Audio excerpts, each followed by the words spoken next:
नमस्कार साथियों, स्वागत है आपका हमारे यूट्यूब चैनल में। और हम देख रहे हैं हिंदी नेट सेट अध्ययन में PYQ क्वेश्चन सीरीज, जो कि आने वाले एग्ज़ाम के लिए काफ़ी महत्वपूर्ण होने वाला है, नेट जेआरएफ की एग्ज़ाम के लिए। और आज से यदि देखा जाए तो केवल 16-17 दिन बचे हैं हमारी नेट एग्ज़ाम के लिए। तो उसके लिए कम समय में अच्छा एवं बेहतरीन अध्ययन करने के लिए PYQ क्वेश्चन यही ऑप्शन अच्छा रहेगा। तो उसी दृष्टिकोण से हम आपके सामने यह प्रश्न पत्र सीरीज लेकर आए हैं। इस पर लगभग मेरे ख्याल से 20 वीडियो बन चुके हैं और वह 20 वीडियो निःशुल्क आप सभी के लिए उपलब्ध है इसी चैनल पर। तो अध्ययन करने के लिए हमारे चैनल को सब्सक्राइब कीजिए, लाइक कीजिए और शेयर करना मत भूलिए। तो बढ़ते हैं आज के पहले प्रश्न की ओर। आज का पहला प्रश्न जो है वह है,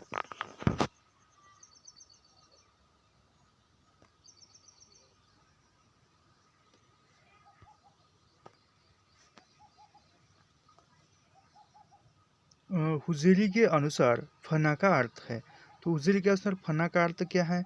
तो किसी वस्तु की अपूर्णता का ज्ञान, उसे पाने की इच्छा से विरक्त होना। यानी हुज़ैली का अर्थ यह है कि किसी वस्तु की अपूर्णता, यानी किसी वस्तु की अपूर्णता है, कमी है, और उसका और ज्ञान और उसे पाने की जो इच्छा है वह इच्छा से विरक्त होना, छोड़ देना, दूर जाना।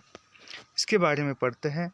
हुज़ैली के अनुसार फना शब्द का अर्थ है किसी वस्तु की अपूर्णता की ज्ञान और उसे पाने की इच्छा से विरक्त होना, यानी दूर होना। सूफी हुज़ैली ने कहा है, यानी हुज़ैली कहते हैं कि जब लोग ये समझते हैं कि फना का अर्थ सत्ता और इस मनुष्य शरीर का नष्ट होना है, तब वे जाया करते हैं। फना का वास्तविक मतलब यह है कि त्रुटियों के प्रति मनुष्य सचेतन हो जाए। यानी फना का वास्तविक अर्थ यह है कि जो त्रुटियां है, जो कमियां है, जो गलतियां है, उसके सचेत होना मनुष्य को, और उसकी चाहना से विरक्त हो जाना।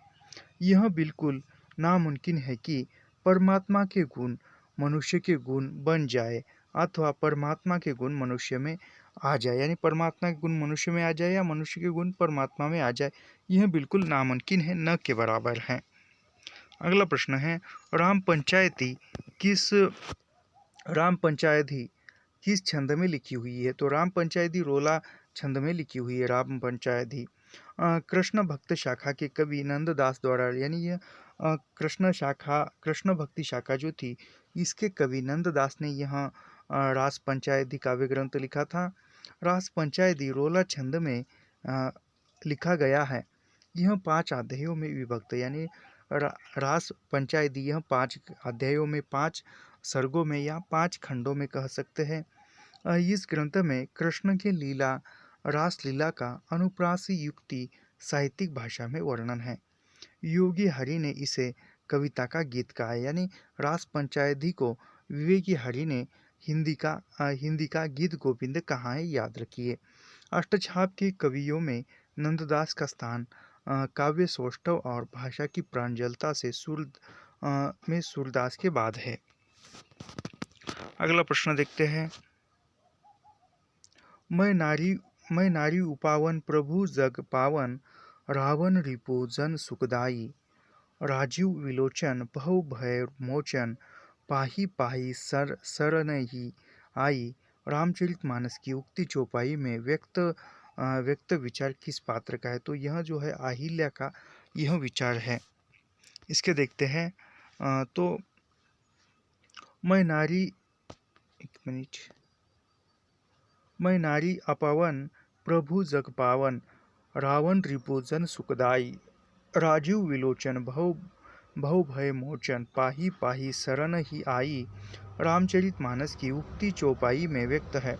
इसमें विचार अहिल्या ने व्यक्त किया है, यानी अहिल्या बताती है, जब भगवान श्री राम अपनी पत्नी सीता तथा अनुज लक्ष्मण के साथ 14 वर्ष वनवास हेतु गए थे, उस समय भगवान श्री राम ने श्री पिता अहिल्या की अपने पवित्र चरणों से छूकर पुनः मानव जीवन प्रदान किया था। अगला प्रश्न देखते हैं। तो अगला प्रश्न है, राम और सीता के विवाह के अवसर पर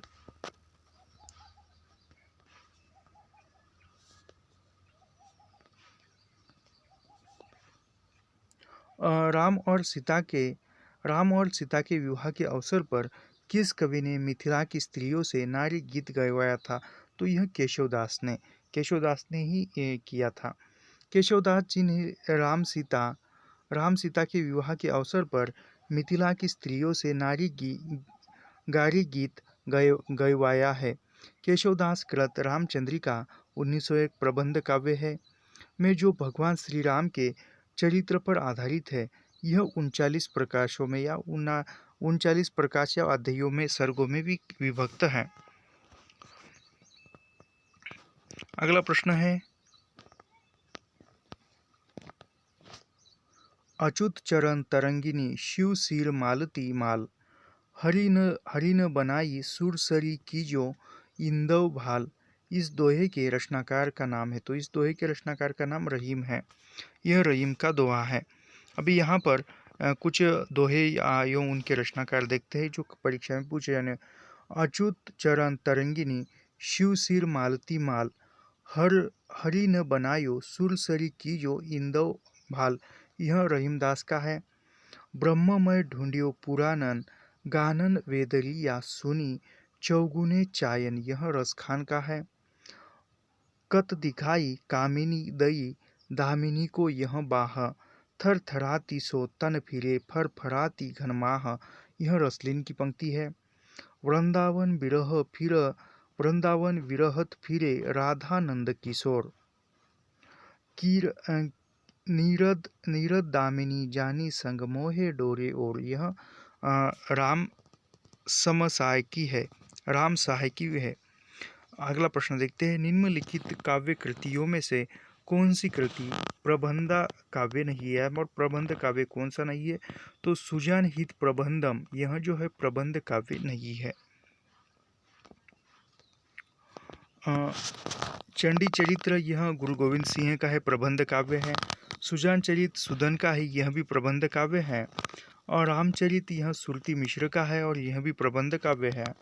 सुजान हित प्रबंध यह घनानंद का है और यह काव्य ग्रंथ है, प्रबंध काव्य नहीं है। अगला प्रश्न देखते हैं, लिखन बैठी जाकी सभी, गति कही कही गरब गरुड़, भय न केते जगत के चतुर, चितेरे कुर। इस दोहे में सभी शब्द का अर्थ है। तो इस दोहे में सभी शब्द का अर्थ क्या है? तो उसमें है चित्र नारी के समान, यानी चित्र नायिका के समान है, यह इसका अर्थ होता है।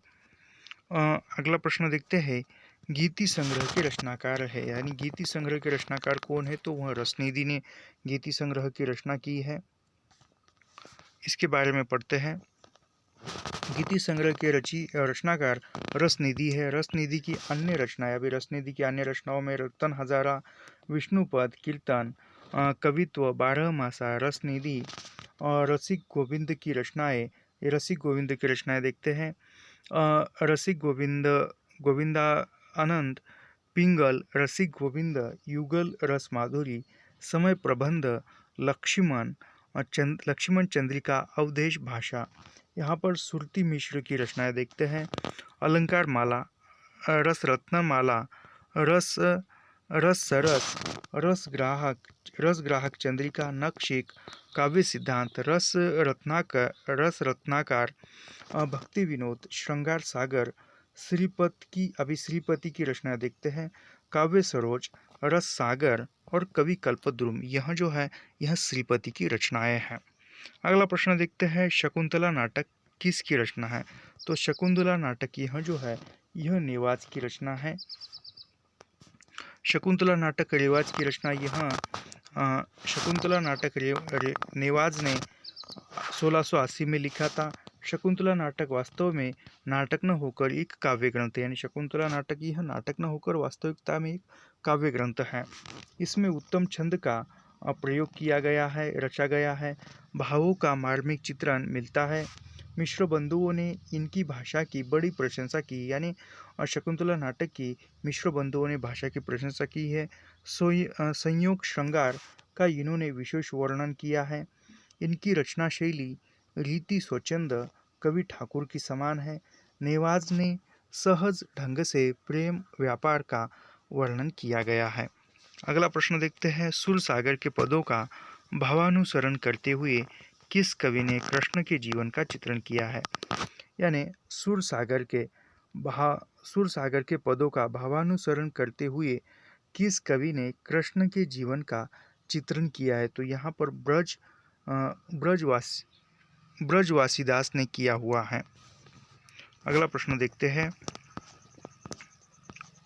अगला प्रश्न है, निम्नलिखित में से जगन्नाथ दास रत्नाकर की कौन सी रचना नहीं है? तो यहाँ पर उद्धव शतक, यह जो उद्धव शतक है उनकी ब्रह्मरदूत, यह रत्नाकर की रचना नहीं है। ब्रह्मरदूत यह रत्नाकर की रचना नहीं है। प्रेमकली द्विवेदी की रचना है, यानी प्रेमकली द्विवेदी की रचना ब्रह्मरदूत है। ब्रज भाषा के कवि सत्यनारायण कवि रत्न जी है। कवि रत्न के समस्त रचनाओं का संकलन बनारसीदास चतुर्वेदी ने हृदय तरंग नामक शीर्षक से प्रकाशित किया है। कवि रत्न ने भवभूति के उत्तर रामचरितम और लॉर्ड मैकाले के अंग्रेजी खंडकाव्य होरेस का ब्रज भाषा में अनुवाद किया है। उसके बाद गंगावरण यानी अन्य उसकी रचना देखते हैं। गंगावतरण 1927, उद्धव शतक 1929, हरिश्चंद्र हिंडोला 1994, श्रृंगार लहरी, कलश काशी, वीरा अष्टक आदि रचनाएं द्विवेदी युगीन ब्रजभाषी जगन्नाथदास रत्नाकर की है। जगन्नाथदास रत्नाकर यह जो है उर्दू में जकी उपनाम से कविता लिखते थे। यानी जकी उपनाम से उर्दू में कौन कविता लिखता था? तो वह रत्नाकर दास थे। याद रखिए, रत्नाकर ने अंग्रेजी विद्वान पोप के एसे ऑन क्रिटिसिज्म का रोलाब छंद में समालोचना दल से शीर्षक से अनुवाद किया है, यह भी याद रखिए। अगला प्रश्न देखते हैं, निम्नलिखित में से कौन सा काव्य संग्रह शमशेर बहादुर सिंह का नहीं है? तो यहाँ पर आज अभी आँखों से, यह जो है शमशेर बहादुर सिंह का काव्य संग्रह नहीं है। यहाँ पर इसकी कुछ रचनाएं देखते हैं शमशेर बहादुर सिंह की। कुछ कविताएं 1959, कुछ और कविताएं 1961, चुका भी हूँ नहीं मैं 1975, इतने अपने पास 1980, उदिता अभिव्यक्ति का संघर्ष 1980, बात बोलेगी 1981, काल तुमसे होड़ है मेरी 1988, कहीं बहुत दूर से सुन रहा हूँ 1985, सुकून की तलाश 1998 आदि रचनाएं प्रयोगवादी यानी शमशेर बहादुर सिंह जो है यह प्रयोगवादी कवि थे और इनकी यह कविताएं रचनाएं थी। अगला प्रश्न देखते हैं कि कहाँ हो ये हमारे प्राण प्यारे, एक मिनट,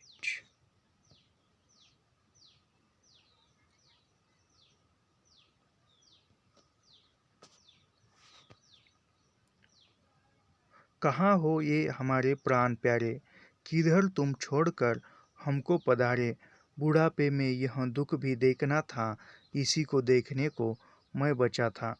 यह पंक्तियाँ किस कवि की है? तो यह पंक्तियाँ भारतेंदु हरिश्चंद्र की है। यहाँ पर अन्य लेखकों की जो परीक्षा में पूछे जाने योग्य है उनकी पंक्तियाँ देखते हैं। कहाँ हो ये हमारे प्राण प्यारे, किधर तुम छोड़कर हमको पधारे, बुढ़ापे में यह दुख भी देखना था, इसी को देखने को मैं बचा था। यह भारतेंदु हरिश्चंद्र की है। निर्धन दिन दिन होत है भारत भुव सब भांति, तो ही बचाई न को सकत निज भुज बुद्धि बकलाती। यह बद्रीनारायण चौधरी प्रेमघन की है। उसके बाद की पंक्ति है, नौन तेल लकड़ी घासहु घर टिक्स लगे, जहाँ चन चन चीवेनी मोल मिले सब दिन प्रज्ञा कह। यह प्रताप नारायण मिश्र की है। पूरी आमी कटोरिया सी, चिरंजीवी रहे विक्टोरिया रानी। यह अंबिका दत्त व्यास की है। अगला प्रश्न देखते हैं, फिर परियों के बच्चे से हम सुभग सीप के पंख पसार, समुद्र समुद्र पैरते सूची ज्योत्सना में पकड़ इंद्र के कर सुकुमार। इन पंक्तियों में रचनाकार यानी इन पंक्तियों के रचनाकार सुमित्रानंद पंत है। यहाँ पर अन्य वो उसकी जो भी पर्याय दिए हुए महादेवी वर्मा, जयशंकर प्रसाद, सूर्यकांत त्रिपाठी निराला, उनकी महत्वपूर्ण पंक्तियाँ देखते हैं। फिर परियों के बच्चे से हम सुबह सीप के परख पसार, समुद्र पैरते सूची ज्योत्सना में पकड़ इंद्र के कर सुकुमार। यह पंत की है। काम मंगल से मंडित श्रेय स्वर्ग इच्छा का है परिणाम। तिरस्कृत कर उसको तुम भूल बनाते हो असफल भवधाम। यह जयशंकर प्रसाद का है। हो फिर से दुर्गम समर जड़ से चेतन का निशिवास। यह सूर्यकांत त्रिपाठी निराला का है। जड़ से चेतन का निशिवार पर शेष नहीं होगी यह मेरे प्राणों की क्रीड़ा। तुमको पीड़ा में ढूंढ तुमसे ढूंढती पीड़ा। यह महादेवी वर्मा की पंक्ति है। अगला प्रश्न देखते हैं।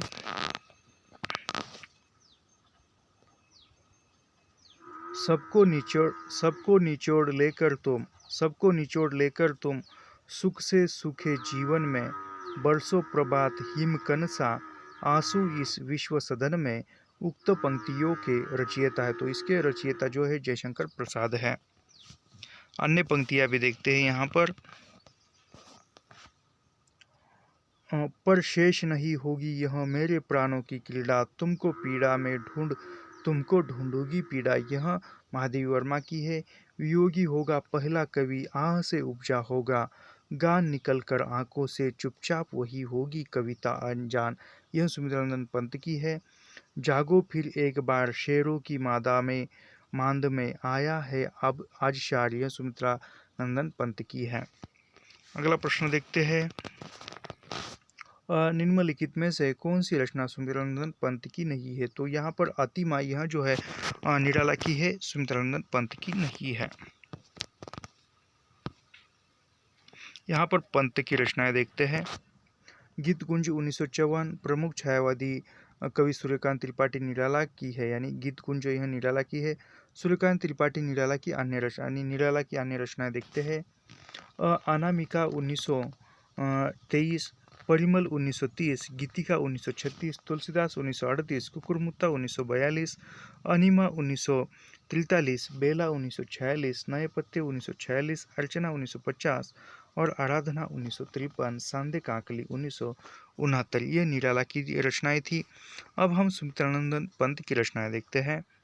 सुमित्रानंद पंत की रचनाओं में उच्छ्वास 1920, ग्रंथि 1920, वीणा 1927, पल्लव 1928, गुंजन 1932, युगांत 1936, युगवाणी 1939, ग्राम्य 1940, स्वर्ण किरण 1947, स्वर्ण धूलि 1947, युगपत 1949, उत्तरा 1949, अतिमा 1955, वाणी 1957, कला और बूढ़ा चांद 1959, लोकायतन 1964, चिदम्बरा 1965। चिदम्बरा पर पंत को ज्ञानपीठ पुरस्कार मिला था। गीत हंस 1970, सत्यकाम 1975। एक मिनट। अतिमा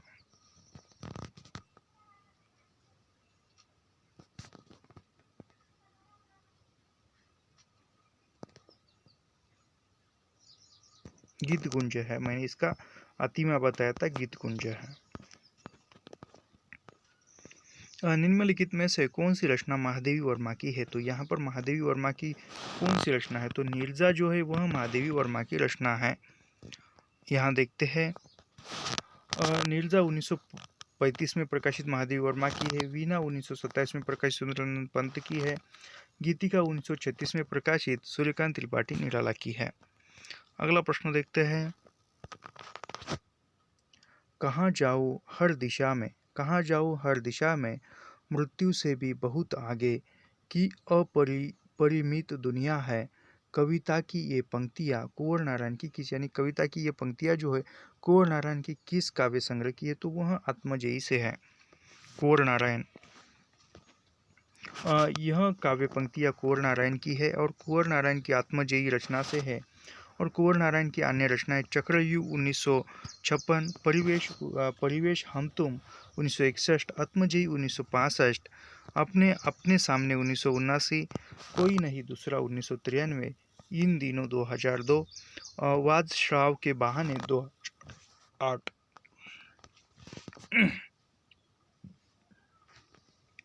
अगला प्रश्न देखते हैं। चौपट चपेट और मयंक मंजरी नाटकों के लेखक है, तो इसके लेखक जो है किशोरलाल गोस्वामी है।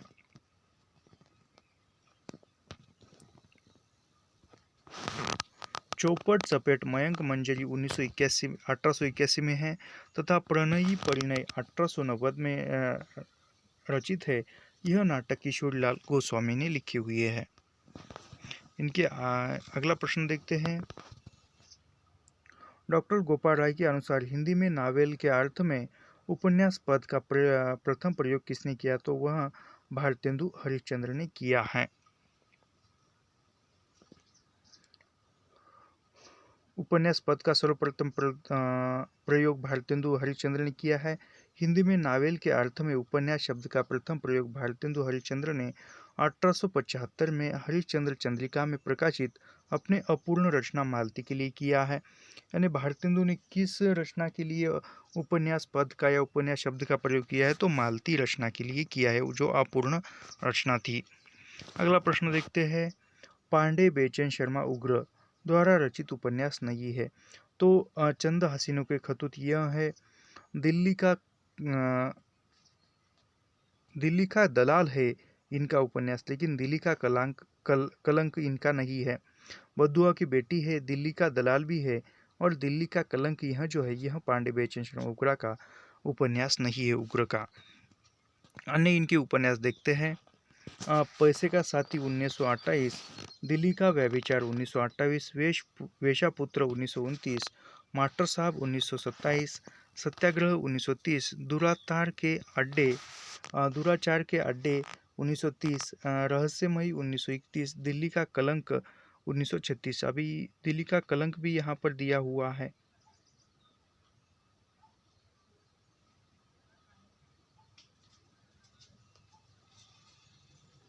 उन्नीस सौ छत्तीस, चंपाकली 1937, हिज हाइजेन 1938, मैं खाना 1938, तीन इक्के 1940। यह जो उपन्यास है, यह उपन्यास वृषभ चरण के थे।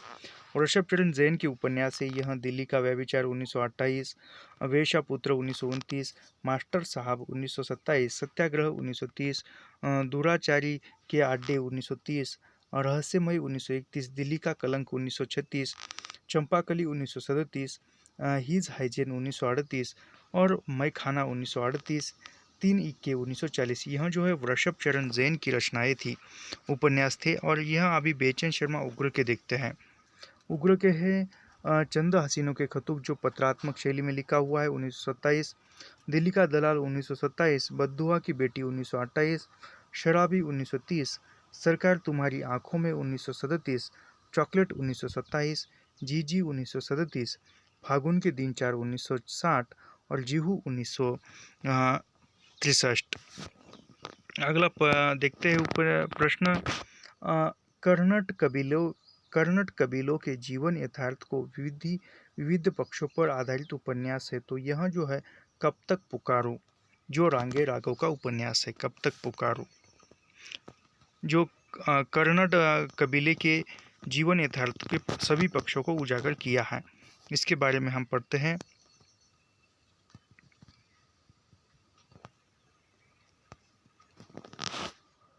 कब तक पुकारो 1957 में प्रकाशित रांगे राघव का है। इसकी विषय वस्तु जरा जयम पेशा कर्नट कबीलों के जीवन यथार्थ के विविध पक्षों पर आधारित है। कोई अजनबी नहीं, यह 1967 में प्रकाशित शैलेश मटियानी का है और इसमें पहाड़ी स्त्री राम रति की भटकन एवं मनोदशा का चित्रण है। उसके बाद है नरक कुंड उपन्यास। नरक कुंड उपन्यास जो है नरक कुंड में वास, यह 1994 में प्रकाशित है, जगदीश चंद्र का उपन्यास है और यह पंजाब के ग्रामीण दलित जीवन पर आधारित है। किस्सा गुलाम यह 1986 में प्रकाशित है और यह जो है यह रमेश चंद्र शाह का उपन्यास है और इसका कथानायक विनायक के आकांक्षाओं और सपनों के बनने टूटने का चित्रण किया गया है। अगला प्रश्न देखते हैं। अरुण और मधुलिका किस कहानी के पात्र हैं? यह जयशंकर प्रसाद की कहानी पुरस्कार के पात्र हैं। पुरस्कार के पात्र है। सब अन्य सभी कहानियाँ जयशंकर प्रसाद की अन्य कहानियाँ देखते हैं। जयशंकर प्रसाद की अन्य कहानियों में अशोक, आकाशदीप, चित्तौड़ का उद्धार, पत्थर की पुकार, उस पार का योगी, चंदा देवीदासी, ममता, खंडहर की लिपि, धीसू चूड़ावाली, बिसाती, सालवती, गुंडा, छोटा जादूगर और ग्राम्य यह जो है जयशंकर प्रसाद की कहानियाँ हैं। ग्राम्य 1911 में ग्राम कहानी यह 1911 में जयशंकर प्रसाद की प्रथम कहानी है यह, तथा सालवती 1936 में अंतिम यानी जयशंकर प्रसाद की अंतिम कहानी सालवती और प्रथम कहानी ग्राम जो 1911 में प्रकाशित थी और सालवती 1936 में प्रकाशित अंतिम कहानी है जयशंकर प्रसाद की। अगला प्रश्न देखते हैं कि भीष्म साहनी द्वारा रचित कहानी संग्रह नहीं है। तो यहाँ पर कांट का सपना यह उनका कहानी संग्रह नहीं है। कांट का सपना यह जो है मुक्तिबोध का कहानी संग्रह है। कांट का सपना मुक्तिबोध की अन्य कहानियाँ देखते हैं। कांट का सपना 1967, सतह से उठता आदमी 1971 यह दो जो है कांट का सपना और सतह से उठता आदमी यह मुक्तिबोध की कहानी संग्रह है। अभी भीष्म साहनी के कहानी संग्रह देखते हैं। तो भीष्म साहनी के कहानी संग्रह में भाग्य रेखा 1953, पहला पार्ट 1957, पहला पार्ट कहानी संग्रह में जो यह अमृतसर आ गया कहानी संकलित है। भटकती राख 1967, पटरिया कहानी संग्रह में जो यह कहानी संग्रहित है। चिप की दावत 1973, वाड़िचू 1900 नहीं पटरिया इसमें ये कहानी संग्रहित हो देखते हैं। तो पटरिया कहानी संग्रह में अमृतसर आ गया है और पहला पार्ट में जो है वह कहानी संग्रहित है अपनी चिप की दावत। वाड़िचू 1978, शोभा यात्रा 1981, निशाचर 1983, पाली 1990 और डायन 1998। अगला प्रश्न देखते हैं। आधुनिक ईरान की पृष्ठभूमि पर रक्त रंजित इस्लामी क्रांति का चित्रण किस उपन्यास में हुआ है? आधुनिक ईरान की पृष्ठभूमि पर रक्त रंजित इस्लामी क्रांति का चित्रण किस उपन्यास में हुआ है? तो यह जो है 7 नदियाँ एक समंदर में हुआ है। यह नासिरा शर्मा का उपन्यास है और यह जो है 1984 में प्रकाशित है। आधुनिक ईरान की पृष्ठभूमि पर रक्त रंजित इस्लामी क्रांति का चित्रण किया गया है इस उपन्यास में। चक्रव्यूह अगला प्रश्न है। अगला उपन्यास है चक्रव्यूह। चक्रव्यूह जो है 1988 में है। यह श्रवण कुमार गोस्वामी का है और विश्वविद्यालय परिसर की वास्तु का अंकन करने वाला उपन्यास है चक्रव्यूह। यहाँ पर धूप चाहरंगी एक मिनट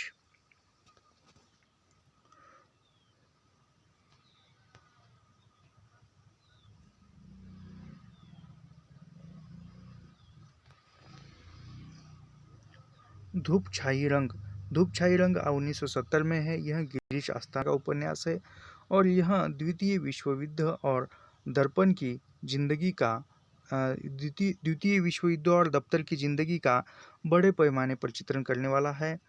किस्सा लोकतंत्र यह 1993 में प्रकाशित विभूति नारायण राय का उपन्यास है।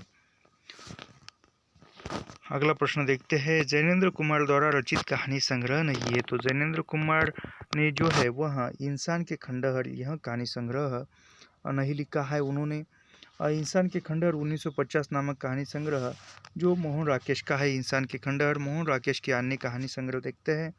इंसान के खंडहर 1950, नए बादल 1957, जानवर और जानवर 1958, एक और जिंदगी 1961, फौलाद का आकाश 1967 यह जो है मोहन राकेश के कहानी संग्रह है। अभी जैनेन्द्र के कहानी संग्रह देखते हैं यहाँ पर। तो जैनेन्द्र के कहानी संग्रह में फांसी 1929, वातायन 1931, दो चिड़िया 1934, एक रात 1935, नीलम देश की राजकन्या 1938, ध्रुव यात्रा 1944, पाजेब 1940, जय संधि 1938 यह जो है जैनेन्द्र कुमार के कहानी संग्रह है। अगला प्रश्न देखते हैं। वैदिक सूत्रों के गरिमामय उद्गम से लेकर लोकगीतों के महासागर तक जिस अविच्छिन्न प्रवाह की उपलब्धि होती है, उस भारतीय भावधारा का मैं स्नातक हूँ। उपर्युक्त विचार श्रीनिवास मिश्र ने अपने किस निबंध संग्रह में किया है? तो यहाँ पर चितवन की चाह निबंध संग्रह में बताया है। विद्यानिवास मिश्र के निबंध संग्रह देखते हैं। तो विद्यानिवास मिश्र के निबंध संग्रहों में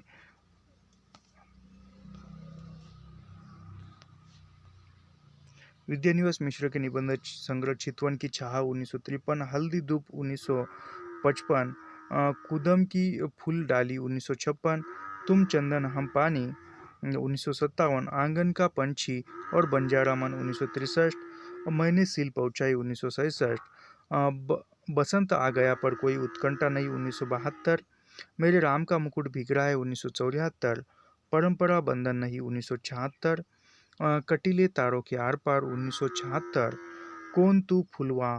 कौन तू फुलवा बिन निहारी 1980, निज मुकर 1981, भ्रमरानंद के पत्र 1981, तमाल के झरोके से 1981, अस्मिता के लिए 1981, संचारणी 1982, अंगद की नियति 1984, लागो रंग हरी 1985, गांव का मन 1985। उसके बाद है नैऋत्य और चुनौती 1988, शेपाली झड़ रही है 1979, भाव पुरुष श्री कृष्ण 1990, सोहम 1991, जीवन आलस्य है जीवन सौभाग्य है 1991, देश धर्म और साहित्य 1992, नदी नारी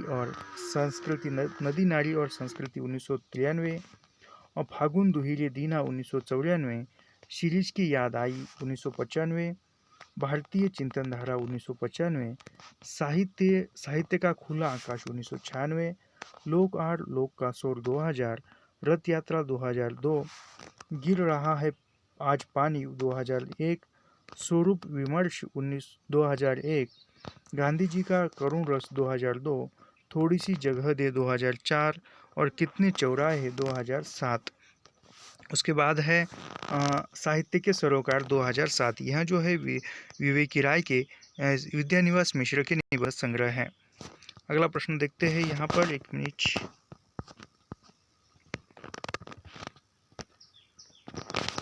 अज्ञे ने शेखर के संदर्भ में आपने किस निबंध में स्वीकार किया है कि जो क्रिस्तोफ के अनवरल आत्मबोध और आत्म साक्षात्कार का जो चित्र रोला ने प्रस्तुत किया है उससे कुछ अवश्य प्रेरणा मिली, यानी किस निबंध में? तो वह आत्मनेपद निबंध में बताया है।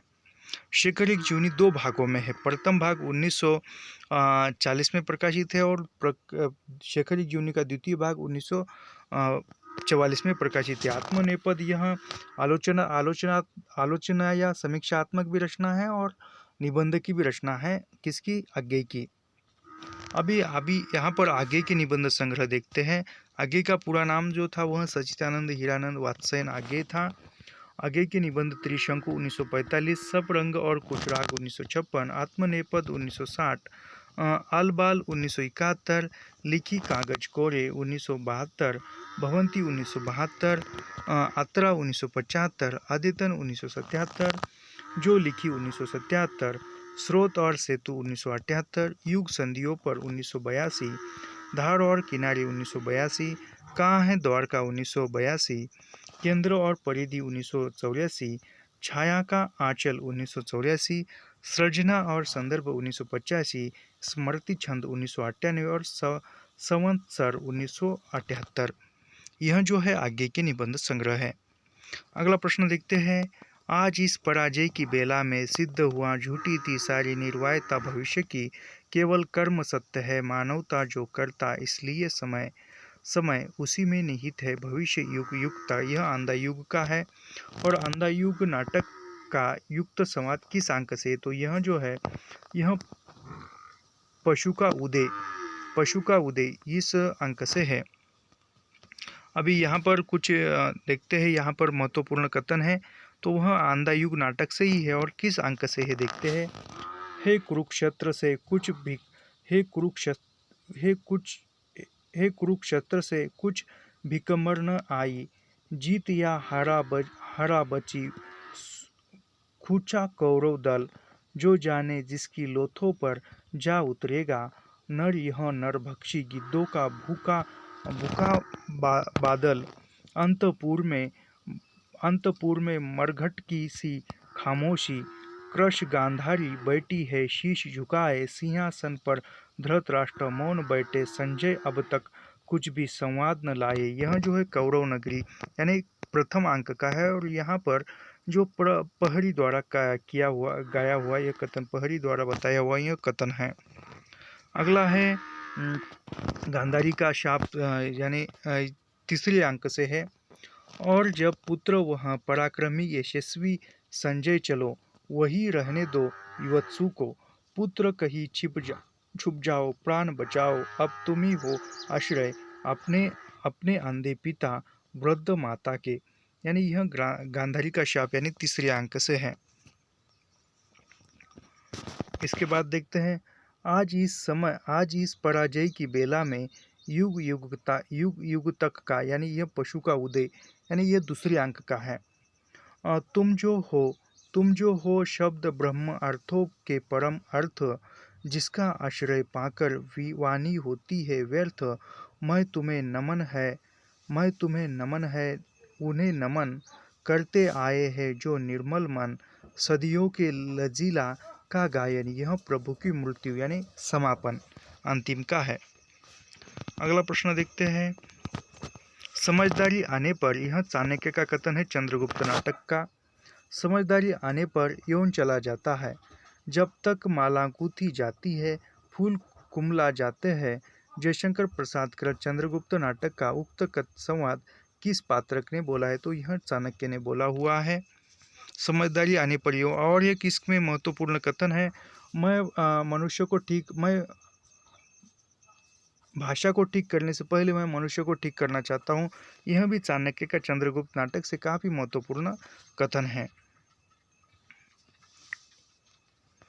इसके अंदर फिर से महत्वपूर्ण कथन देखते हैं। समझदारी आने पर यौन चला जाता है। जब तक माला गूंथी जाती है फूल कुमला जाते हैं। यह चाणक्य का कथन है। अतीत सुखों के लिए सोच क्यों, अनागति भविष्य का डर क्यों।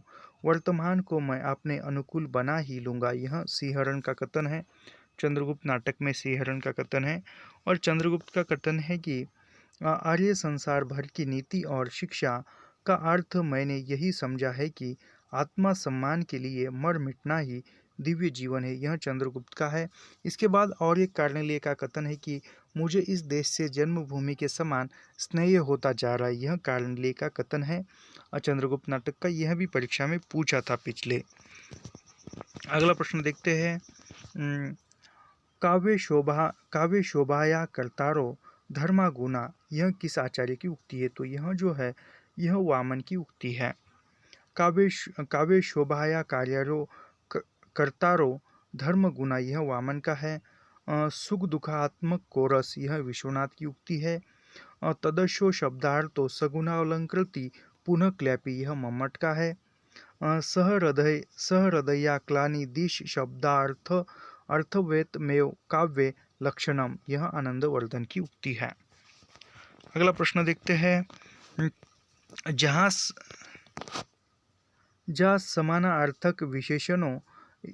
समानार्थक विशेषणों से प्रस्तुत के वर्णन द्वारा अप्रस्तुत का बोध कराया जाए वहाँ कौन सा अलंकार होता है? तो वहाँ पर समासोक्ति अलंकार होता है। अगला प्रश्न देखते हैं। यहाँ पर हम इसके बारे में थोड़ा सा पढ़ते हैं। नहीं तो नहीं पढ़ेंगे, जाएं तो। मैं साहित्य को मनुष्य की दृष्टि से देखने का पक्षपाती हूँ। यह हजारी प्रसाद द्विवेदी का कथन है। नहीं, हजारी प्रसाद द्विवेदी का कथन है, महावीर प्रसाद द्विवेदी का नहीं है। मैं साहित्य को मनुष्य की दृष्टि से देखने का पक्षपाती हूँ। यह हजारी प्रसाद द्विवेदी का कथन है। मैं साहित्य को मनुष्य की दृष्टि से देखने का पक्षपाती हूँ। यह हजारी एक मिनट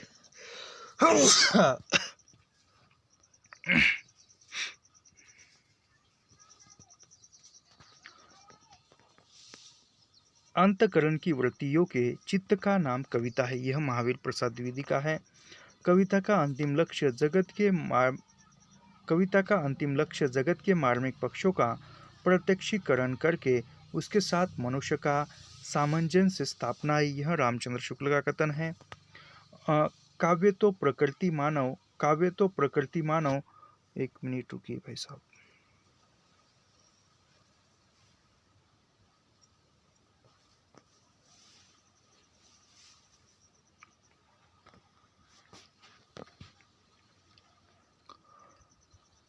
काव्य तो प्रकृति मानव अनुभूतियों का नैसर्गिक कल्पना के सहारे ऐसा सौंदर्यमय चित्रण है जो मनुष्य मात्र में स्वभावतः अनुकूल भाव उच्छ्वास और सौंदर्य चेत संवेदना उत्पन्न करता है। यह नंद दुलारी वाजपेयी का कथन है।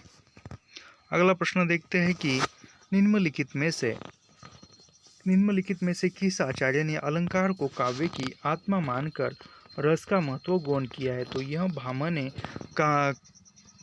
अलंकार को काव्य की आत्मा माना है और रस को गौण किया है। अगला प्रश्न देखते हैं। जब वक्रोक्ति वक्ता की कंठ ध्वनि पर आश्रित होती है तब उसे क्या कहा जाता है। तो तब उसे काकू वक्रोक्ति कहा जाता है। अभी ये काकू वक्रोक्ति क्या है इसके बारे में पढ़ते हैं थोड़ा सा। तो काकू वक्रोक्ति अलंकार जब वक्रोक्ति वक्ता की कंठ ध्वनि पर आश्रित होती है तब उसे काकू वक्रोक्ति कहते हैं। यानी जब वक्रोक्ति जो बोलने वाला वक्ता है उसके कंठ ध्वनि पर ध्वनि आश्रित होती है तब उसे काकू वक्रोक्ति कहते हैं। अभी यहाँ पर इसका उदाहरण है, मैं सुकुमारी नात बनू जोगू तुम ही उचित तप मो कह भोगू।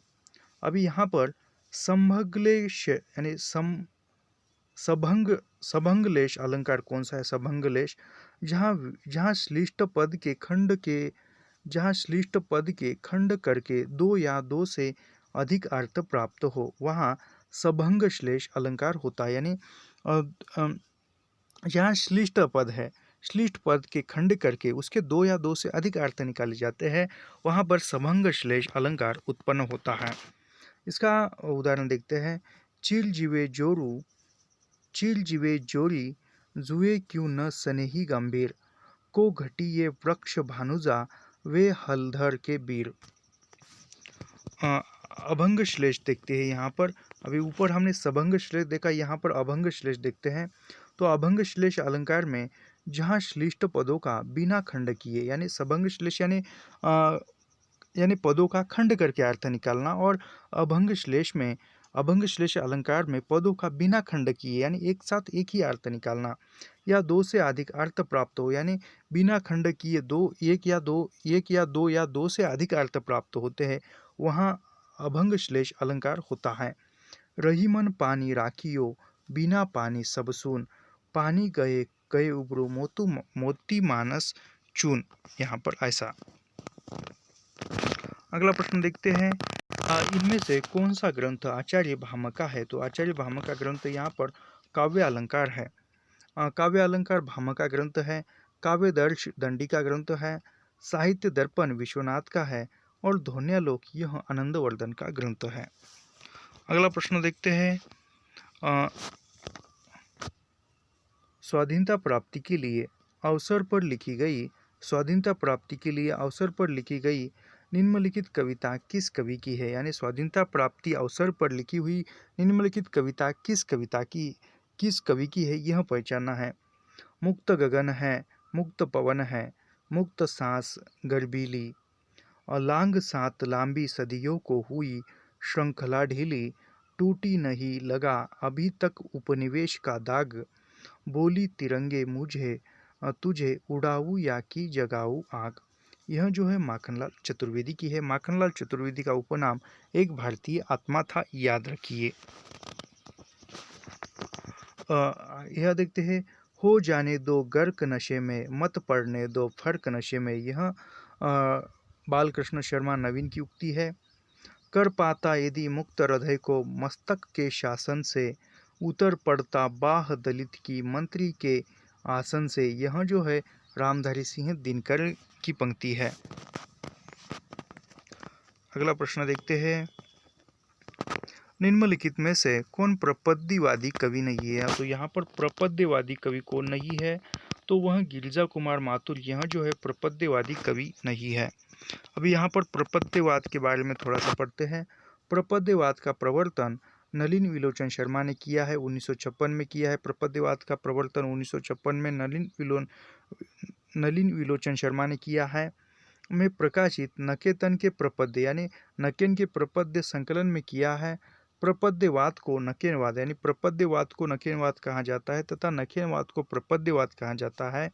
नकेनवाद का दूसरा नाम क्या है? तो प्रपद्यवाद है, और प्रपद्यवाद का दूसरा नाम क्या है? तो नकेनवाद भी है, याद रखिए। 1956 में इसका प्रवर्तन हुआ है, क्योंकि इसमें बिहार के 3 कवि यानी नकेनवाद में बिहार के 3 कवि थे। उन कवियों में नलिन विलोचन शर्मा, केशरी कुमार और नरेश यानी इन तीनों के नाम से नकेनवाद पड़ा है। न से नलिन और के से विलोचन शर्मा, के से केशव कुमार, और इस प्रकार यह बिहार के थे। नलिन विलोचन शर्मा, केशरी कुमार और नरेश, इन तीनों के नामों के आद्य अक्षर पर यह नकेन नाम दिया हुआ है। प्रपद्यवाद और प्रयोगवाद में मूल अंतर यह है कि प्रपद्यवाद प्रयोग को साध्य मानता है। यानी प्रपद्यवाद और प्रयोगवाद में क्या अंतर है यह देखते हैं। तो प्रपद्यवाद जो है वह प्रयोग को साध्य मानता है, और प्रयोगवाद जो है वह प्रयोग को साधन मानता है। यानी प्रपद्यवाद में प्रयोग को साध्य माना जाता है, और प्रयोगवाद में प्रयोग को साधन माना जाता है। यह प्रपद्यवाद और प्रयोगवाद में अंतर है, फर्क है। जबकि गिरिजा कुमार माथुर तार सप्तक के कवि यानी गिरिजा कुमार माथुर यह तार सप्तक के कवि है, और यह प्रयोगवादी काव्यधारा में आते हैं। अगला प्रश्न देखते हैं यहाँ पर, कविता तो कवि की आत्मा का आलोक है। कविता तो कवि की आत्मा का आलोक है, उसके हृदय का रस है, जो बाहर की वस्तु का अवलंब लेकर फूट पड़ती है। यह कथन किसका है? तो यह कथन जो है रामधारी सिंह दिनकर का है। अगला कथन देखते हैं, काव्य आत्मा की संकल्पनात्मक अनुभूति है, जिसका संबंध विश्लेषण, विकल्प या विज्ञान से नहीं है। वह एक श्रेयमयी प्रेम रचनात्मक ज्ञानधारा। यह जयशंकर प्रसाद की उक्ति है। अगला प्रश्न देखते हैं, निम्नलिखित में से कौन सा नाटक प्रेमचंद के प्रसिद्ध उपन्यास पर आधारित है? तो यहाँ पर सूरदास यह जो नाटक है यह प्रेमचंद के उपन्यास पर आधारित है। वीरेंद्र नारायण द्वारा रचित नाटक सूरदास प्रेमचंद के उपन्यास रंगभूमि पर आधारित है। यानी सूरदास यह नाटक वीरेंद्र नारायण का है, और इन्होंने प्रेमचंद का उपन्यास जो था रंगभूमि, इसके आधार पर सूरदास का नाटक लिखा है। जबकि अन्य सभी नाटक विष्णु प्रभाकर के हैं। यानी बाकी यहाँ पर दी युग युग क्रांति, बंदिनी, श्वेत कमल, यह विष्णु प्रभाकर के नाटक है। तो विष्णु प्रभाकर के यहाँ पर नाटक युग युग क्रांति 1969, टूटते परिवेश 1974, कुहासा और किरण 1975, डरे हुए लोग 1978, बंदिनी 1979, अब और नहीं 1981, सत्ता के आर पार 1981 और श्वेत कमल 1984। अगला प्रश्न देखते हैं, भक्तमाल में दिए गए रामानंद के प्रथम 4 शिष्यों, यानी भक्तमाल में जो रामानंद के प्रथम 4 शिष्य हैं उनका क्रम है। तो उनका क्रम है अनंतानंद, सुखानंद, सुरसुरानंद और नरहरियानंद। अगला प्रश्न देखते हैं, यहाँ पर नावादास कृत भक्तमाल 1985, नावादास ने जो भक्तमाल की रचना की थी वो 1985 में की हुई है। और रामानंद के शिष्य सही क्रम यानी रामानंद के सभी शिष्य हैं आनंदानंद, सुखानंद, सुरसुरानंद, हरहरियानंद, नरहरियानंद, भावानंद, पीपा, कबीरदास, सेन और धन्ना। यह जो है यह आनंदानंद के रामानंद के शिष्य है। अगला प्रश्न देखते हैं, आचार्य हजारी प्रसाद द्विवेदी के अनुसार निम्नलिखित संप्रदायों का सही अनुक्रम, जो हजारी प्रसाद द्विवेदी ने संप्रदाय माने हैं, उन संप्रदायों का सही अनुक्रम जो है वह है श्री संप्रदाय, ब्रह्म संप्रदाय, रुद्र संप्रदाय, सनकादि संप्रदाय। इसके प्रवर्तक वो भी देखेंगे हम। श्री संप्रदाय का प्रवर्तन रामानुजाचार्य ने किया है। वह रामानुजाचार्य विशिष्ट द्वैतवाद दर्शन से थे। ब्रह्म संप्रदाय का प्रवर्तन मध्वाचार्य ने किया है और वो द्वैतवाद से संबंधित थे। रुद्र संप्रदाय का प्रवर्तन विष्णु स्वामी ने किया है और वो शुद्ध द्वैतवाद से संबंधित थे। सनकादि संप्रदाय का प्रवर्तन निम्बार्काचार्य ने किया है और वह द्वैतवाद से संबंधित थे। रुद्र संप्रदाय का प्रवर्तन वल्लभाचार्य ने किया है और वह यह शुद्ध द्वैतवाद से संबंधित थे।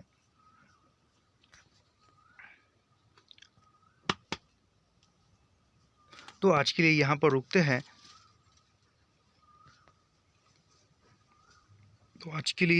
हम रुकते हैं और इसके आगे के प्रश्न बाद में देखेंगे। तो ऐसे ही अध्ययन करने के लिए हमारे चैनल को सब्सक्राइब कीजिए, लाइक कीजिए और शेयर करना मत भूलिए। मिलते हैं नेक्स्ट वीडियो में। धन्यवाद।